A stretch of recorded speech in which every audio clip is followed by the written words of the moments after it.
Dear student, welcome to the maths academy. तो आज हम लोग देखने वाले हैं लेक्चर नंबर 2, जो कि है aspects training data concept representation function approximation. ठीक है। तो हमें यहाँ पे कुछ टेबल सी चीज दिख रही है। यहाँ पे हमें एक टेबल सी चीज दिख रही है, कुछ टेबल सी चीज दिख रही है। यहाँ पे हमारे पास कुछ different rows and different columns है। ठीक है, कुछ डिफरेंट कॉलम्स है हमारे पास, एंड देन कुछ डिफरेंट रोज है। उसके बाद हम डेटा सेट को देख रहे हैं कि ये कुछ अलग अलग कुछ सेक्शंस उसमें हैं डेटा सेट में। ठीक है, तो इसको देखते हैं कि ये क्या है। So moving on to the next slide, देखते हैं सबसे पहले कि हमारे पास एक चीज है जिसको बोलते हैं डेटा सेट। तो डेटा क्या होता है वो हम जानते हैं, data is a raw fact और फिगर।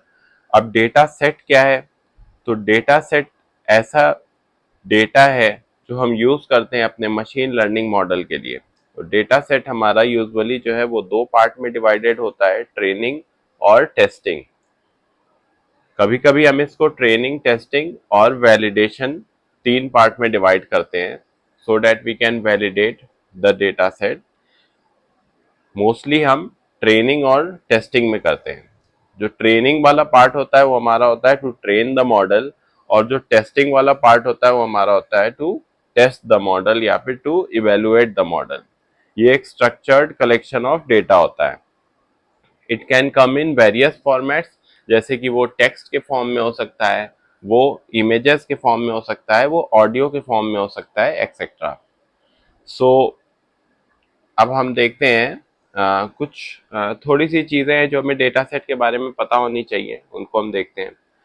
जैसे train prior prior to using a data set to train a model, data की प्रिपरेशन क्या होती है? रिक्वायर्ड होती है। तो डेटा मस्ट बी प्रिपेयर्ड। ठीक है, तो डेटा प्रिपेयर्ड होना चाहिए। कैसे हो सकता है प्रिपेयर्ड? सबसे पहले हम करेंगे import the data, import the data, then clean the data, clean the data, then replace the missing values। अगर कोई मिसिंग वैल्यूज है तो उनको रिप्लेस करना है। ठीक है, देन कैटेगोरिकल वैल्यू कन्वर्जन। ठीक है, एंड एट लास्ट हमें करनी है फीचर स्केलिंग। इसको हम क्लियरली देखेंगे अपने किसी लैब वीडियो में, जो मैं एक प्लेलिस्ट बनाऊंगा अलग मशीन लर्निंग लैब प्रैक्टिकल्स करके। ठीक है, जो भी हमारे डेटा सेट होते हैं, डेटा सेट जो भी होते हैं हमारे, वो जनरली जो इंपोर्ट होते हैं वो इंपोर्ट होते हैं एज अ रॉ फाइल। ठीक है, रॉ डेटा फाइल की तरह वो इंपोर्ट होते हैं, रॉ डेटा फाइल। ठीक है,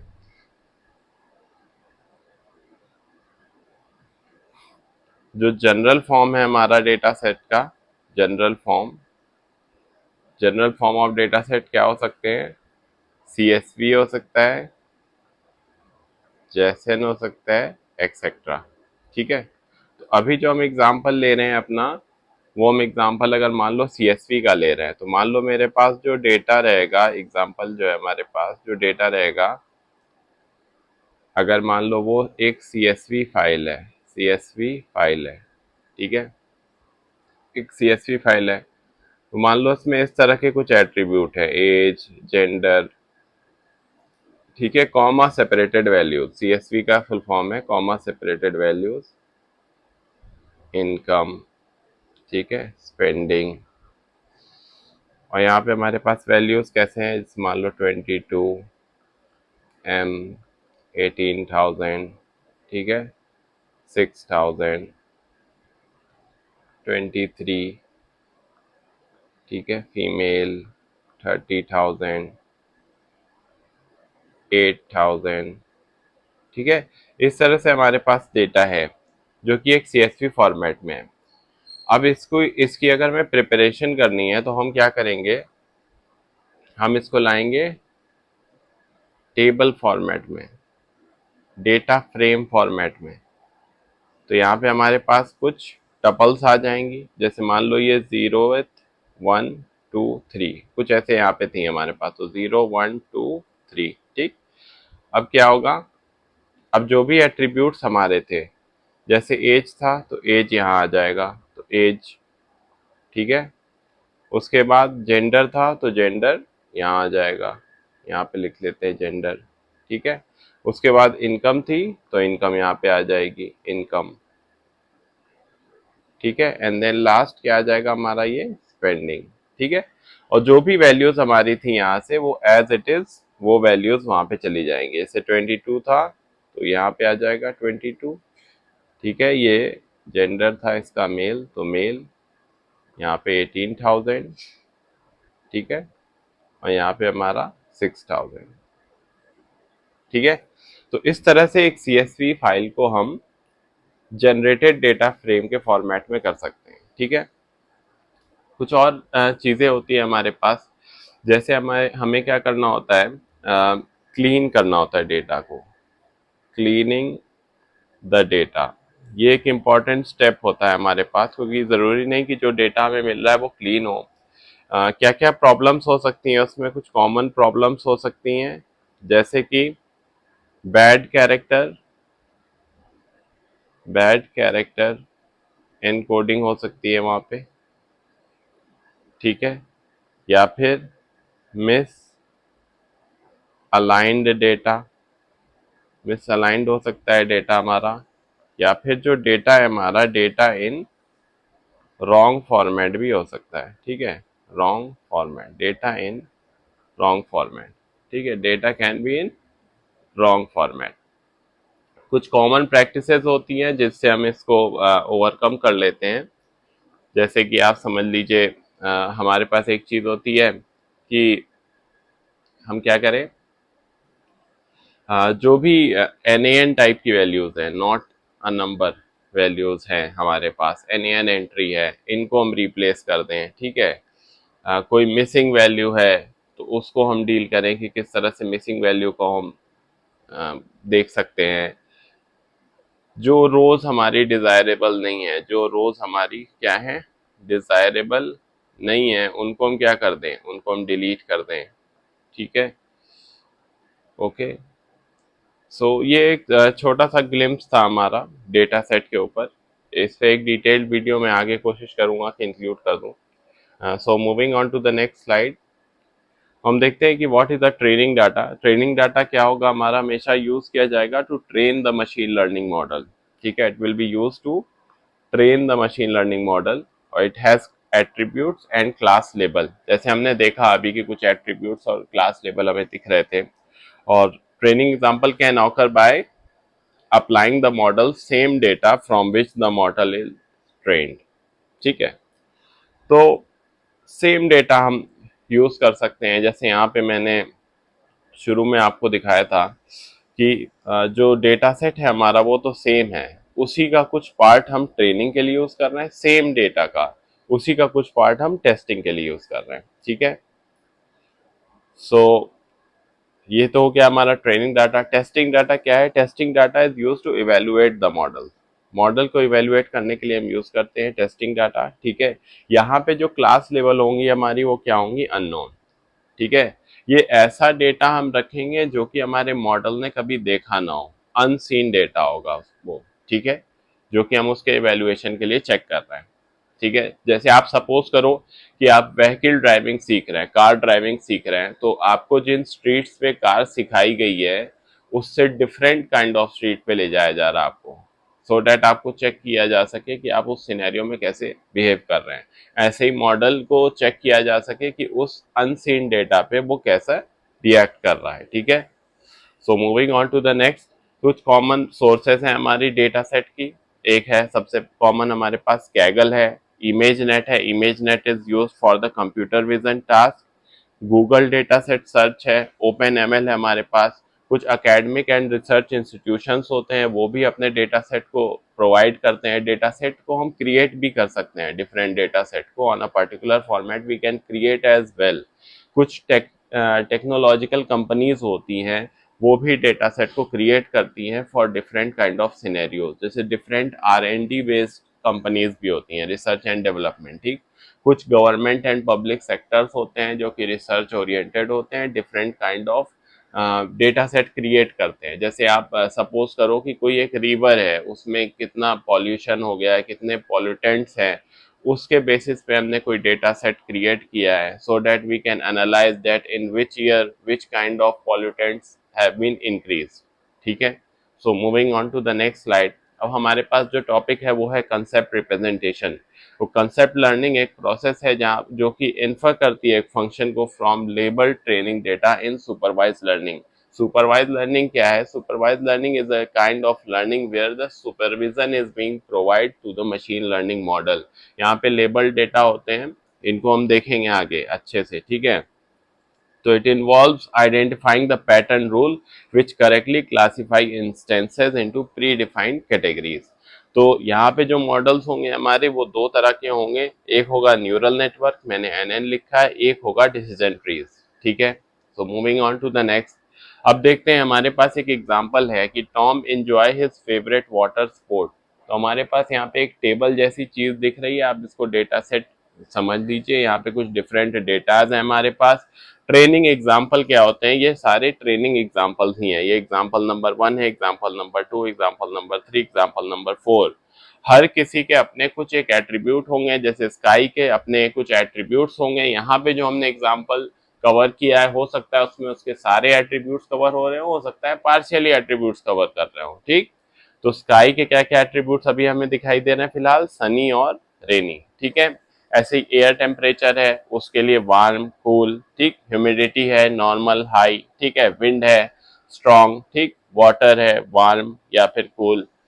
फोरकास्ट है सेम या फिर चेंज। और जो एंजॉय स्पोर्ट है वो हमारा क्या हो जाएगा? Yes, no. तो मेन जो हमारा आउटपुट है जिसमें हमें फोकस करना है वो ये है कि whether Tom can enjoy the sport or not. ठीक है, यस या फिर नो। सो कंसेप्ट लर्निंग की एक डेफिनेशन और होती है कि ये होता है task of acquiring the potential hypothesis that best fit given training example. ठीक है, हर एट्रीब्यूट को हाइपोथेसिस के वो तीन तरह से होगा, या तो वो होगा एनी वैल्यू इज एक्सेप्टेबल, जिसको हम रिप्रेजेंट करते हैं क्वेश्चन मार्क से, या फिर सिंगल वैल्यू एक्सेप्ट, जैसे मान लिए सिर्फ एक ही वैल्यू जा रही है, फॉर एग्जांपल वार्म। या फिर हो सकता है फाई, मतलब कोई भी वैल्यू एक्सेप्ट नहीं हो रही है, नो वैल्यू इज एक्सेप्टेबल। सो अब हम देखते हैं अपने एग्जांपल को क्लियरली। तो यहाँ पे जैसे मान लीजिए हमारे पास स्काई था, तो स्काई के एट्रीब्यूट थे सनी, क्लाउडी और रेनी। लेकिन हमारे पास ये जो एग्जांपल है यहाँ पे सनी और रेनी ही कवर्ड है, क्लाउडी कवर्ड नहीं है। जरूरी नहीं है कि हर एट्रीब्यूट्स को हर ट्रेनिंग एग्जांपल कवर करे। ठीक है, तो इसमें कंफ्यूज नहीं होना है। Next we can see that air temperature के पास जो हमारे पास एट्रीब्यूट्स हैं वो वार्म और कोल्ड हैं, तो यहाँ तो दोनों ही एट्रीब्यूट्स कवर्ड हमें दिख रहे हैं। नेक्स्ट हमारे पास ह्यूमिडिटी है, ह्यूमिडिटी के जो एट्रीब्यूट्स हमारे पास नॉर्मल और हाई हैं, जो कि दोनों ही हमें कवर्ड दिख रहे हैं। विंड में देखें, विंड के जो एट्रीब्यूट्स हैं वो स्ट्रॉन्ग और वीक हैं, तो स्ट्रॉन्ग यहाँ पे कवर्ड है, वीक कवर्ड नहीं है। ठीक है, नेक्स्ट हम देखते हैं वाटर में हमारे पास वार्म और कूल है, तो यहाँ पे वार्म और कूल दोनों ही एट्रीब्यूट्स हमारे ट्रेनिंग एग्जाम्पल में कवर्ड हैं। अब हम अगर फोरकास्ट में देखें तो हमारे पास जो एट्रीब्यूट्स है वो सेम और चेंज है, सेम और चेंज है। तो यहाँ पे दोनों ही एट्रीब्यूट्स हमारे कवर्ड हैं। इनके बेसिस पे हमें क्या करना है? डिसीजन लेना है कि whether Tom can enjoy the sport or not. ठीक, तो अब हम देखते हैं कि स्काई के पास क्या है। तो स्काई के पास जब मैंने 3 एट्रीब्यूट बोला तो स्काई हैज 3 पॉसिबल वैल्यूज। ठीक, air temperature has 1 2 possible values, humidity has 1 2 possible values, wind has 1 2 possible values, water has 1 2 possible values, forecast has same change 2 possible values. तो अगर हम पॉसिबल इसके जो डिस्टिंक्ट इंस्टेंसेस हैं, possible distinct instances अगर हम देखें टोटल कितने हो रहे हैं, जिसको कि हम इंस्टेंसेस स्पेस भी बोलते हैं, तो हम क्या करेंगे, इन सभी को मल्टीप्लाई कर देंगे, तो वो कितना आ जाएगा यहाँ पे 96। ठीक, अगर हम इसका पॉसिबल सिंटैक्टिकली डिस्टिंक्ट हाइपोथेसिस देखें फॉर एंजॉय स्पोर्ट, तो क्या होगा, अगर फर्स्ट वाले के लिए देखें स्काई के लिए, तो ये तो 3 था, 3 के साथ दो चीजें और ऐड हो जाएंगी, एक ऐड हो जाएगा क्वेश्चन मार्क और प्लस 5, तो 3 तो था ही, कितने हो गए 4, और उसके बाद फिर 5। ठीक है, तो ये हो गया 5। तो जब ये हमारा 5 हो गया, ये 3 से हमारा 5 हो गया, 3 से हमारा 5 हो गया, 2 में फिर हमने 2 ऐड किया, तो ये 4 हो गया। 2 कौन कौन से हमारे पास, एक ये है और एक क्या है, ये है।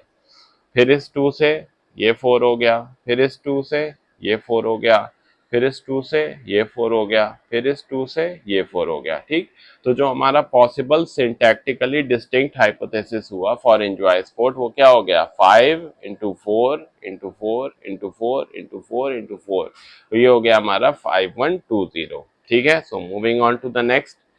अब हम देखते हैं कि हमारे पास जो हाइपोथेसिस है उसमें वो क्या है। हाइपोथेसिस ये होता है जो हम पहले से एक एज्यूम करके चलते हैं, assumption, it can be fulfilled और it can not be fulfilled. तो हमारे पास जो हाइपोथेसिस है उसमें वेक्टर में 6 कांस्टेंट्स हैं। कितने कांस्टेंट हैं, 6 कांस्टेंट हैं। पहला क्या है, स्काई, सेकंड क्या है, एयर टेम्परेचर, थर्ड क्या है, ह्यूमिडिटी, फोर्थ क्या है, विंड, फिफ्थ क्या है, वाटर, सिक्स्थ क्या है, फोरकास्ट। ठीक है, तो यही हमने यहाँ पे इसको लिखा हुआ है। तो इनिशियली जो हमारी हाइपोथेसिस होगी, जिसको कि हम रिप्रेजेंट कर रहे हैं एच नॉट से, वो क्या होगी, 5 5 5 5 5 5, मतलब कुछ भी एक्सेप्ट अभी फिलहाल नहीं कर रही है। पहला ट्रेनिंग एग्जाम्पल जब हम कंसिडर करते हैं, फर्स्ट ट्रेनिंग एग्जाम्पल को हम यहाँ पे ले आएंगे, तो वहां पे हमारे पास था Sunny, warm, normal, strong, warm, same. ठीक है, तो हमने क्या किया, हमने इसको सनी किया, सनी के बाद हमने warm, normal, strong, warm, same. क्यों, एज इट इज हमारी हाइपोथेसिस 1 ये बन गई। रीजन ये था कि हमारे पास कहीं भी कुछ भी कोई कॉन्फ्लिक्ट नहीं हुआ, पहले से ही हमारे पास सब 5 थे, कोई मिसमैच नहीं हुआ, तो सीधे हमने यहाँ पे इसको लिख लिया।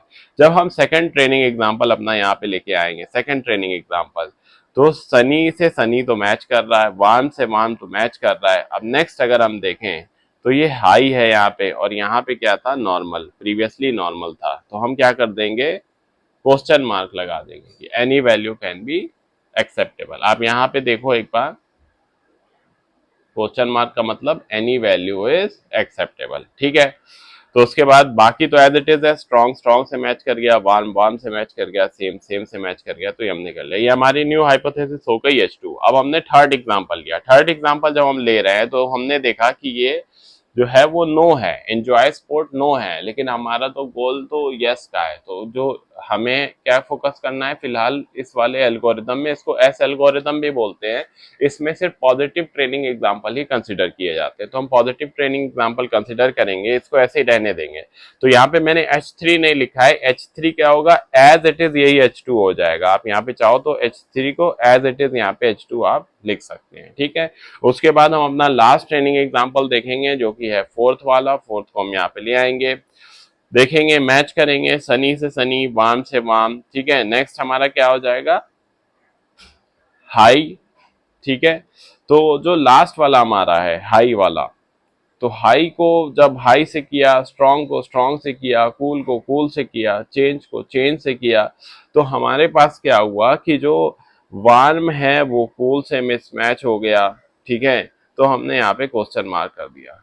ठीक है, ऐसे ही हमारा सेम और चेंज मिसमैच हो जाएगा, तो हमने वहां पे क्वेश्चन मार्क कर दिया। ठीक है, सनी वार्म के बाद हाई था, हाई और क्वेश्चन मार्क में हमने क्वेश्चन मार्क को ले लिया। ठीक है, स्ट्रॉन्ग और कूल यहाँ पे था हमारे पास, ये स्ट्रॉन्ग और स्ट्रॉन्ग था हमारे पास, तो हमने स्ट्रॉन्ग ले लिया। वार्म और कूल था, वार्म और कूल था, तो हमने क्वेश्चन मार्क ले लिया। ठीक है, सेम और चेंज था, तो हमने क्वेश्चन मार्क ले लिया। ठीक है, so moving on to the next. अब देखते हैं हम अपना फंक्शन अप्रोक्सीमेशन। तो फंक्शन अप्रोक्सीमेशन क्या होता है, ये यूज किया जाता है to choose the learning algorithm for approximating the target function. ठीक है, यहाँ पे हमारा जो ट्रेनिंग डाटा है उसको हम गो थ्रू कराते हैं through all the training example, ठीक है, जिसमें वो सारे तरह के सिनेरियो से गो थ्रू करता है और उसके बेसिस पे हम कुछ फीडबैक लेते हैं, ठीक है। तो जो हमारी ट्रेनिंग वैल्यू होगी वो होगी B comma B train B, ठीक है। तो the LMS algorithm is defined as follows, जो कि लीस्ट मीन स्क्वायर हमारा होगा यहाँ पे, और यहाँ पे एरर कैलकुलेट करने के लिए हमारे पास फॉर्मूला होगा ये V train B minus V cap B, और जो भी हमारे वेट के होंगे जिनको हमें एडजस्ट करना होगा उसके लिए हमारे पास फॉर्मूला होगा ये। यहाँ पे जो म्यू है हमारा वो एक स्मॉल कांस्टेंट है, वो हमारा यूज इसलिए किया गया है so as to moderate the size of the weight update, ठीक है। So moving on to the next, हम देखते हैं कि हमारे पास एक प्रॉब्लम है चेकर्स गेम की, ठीक है। हमने लर्निंग सिस्टम में देखा था कि इसको हम रिप्रेजेंट करते हैं किस किस चीजों से, टी, पी और ई से। तो टी क्या है हमारे पास, to play checkers game. Performance measure हमारे पास क्या है, percent of the game won in world tournament. और एक्सपीरियंस क्या है, opportunity to play the game itself, ठीक है, to play the game against itself, ठीक है। टारगेट फंक्शन हमारा होगा B such that board to R, ठीक है। तो हम देखते हैं B is equal to board state, ठीक है। ट्रेनिंग वैल्यू को हमने यहाँ पे बी ट्रेन बी दिया हुआ है, ठीक है। तो जब भी ये पॉजिटिव हो रहा है, पॉजिटिव हो रहा है का मतलब ये है कि ये गेम को जीत जा रहा है, गेम हैज बीन वॉन। और training value B V train B, तो बी की वैल्यू हमने यहाँ से जो दी हुई थी वो हमने यहाँ पे रख ली, पुट कर ली, और वी ट्रेन बी की वैल्यू 100 थी तो वी ट्रेन बी की वैल्यू 100 यहाँ पे आ गई, ठीक। अब हमारे पास कुछ कुछ चीजें हैं, जैसे हमारे पास दिख रहा एक हमें यहाँ पे दिख रहा है x1b, ठीक है। तो x1b क्या है, number of black piece on the board B. x2b क्या है, number of red piece on the board B. x3b क्या है, number of black king on the board B. x4 क्या है, number of red king on the board B. x5 क्या है, number of red threatened by the black. और x6 क्या है, number of black threatened by the red. तो जो भी हमारा बोर्ड स्टेट है फंक्शन वी कैप पे will be calculated as a linear combination of the following board feature, linear combination of the following board feature।